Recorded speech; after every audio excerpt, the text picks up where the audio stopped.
Isang barko ang lumubog sa Pasipiko at ang tanging nakaligtas lang ay isang lalaki, isang aso at isang babaeng kambing. Napadpad sila sa isang isla na malayo sa mga tao at nanirahan sila doon ng magkakasama. Makalipas ang ilang buwan ay sobrang sabik na sa laman ng lalaki. Gumaganda na sa paningin niya ang kambing pero ang problema lang ay tinatahulan siya ng aso pag lumalapit siya dito. Galit siyang hinahabol ng aso palayo kaya di niya magawa ang masamang balak niya sa kambing. Isang araw, may isang magandang babae ang napadpad sa isla. Wala itong malay kaya tinulungan niya ito at binihisan ng damit.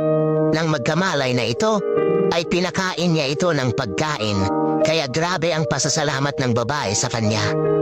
Salamat kuya sa tulong mo. Kung di dahil sa'yo, siguro na ako ngayon. Di ko alam kung paano ako makakapawi sa'yo. Meron ka bang gustong i-request para naman makapawi ako sa'yo? Umabot hanggang tenga ang ngiti ng lalaki at agad-agad itong nagsalita. Oo, meron sana. Pwede bang maglakad-lakad muna kayo ng aso?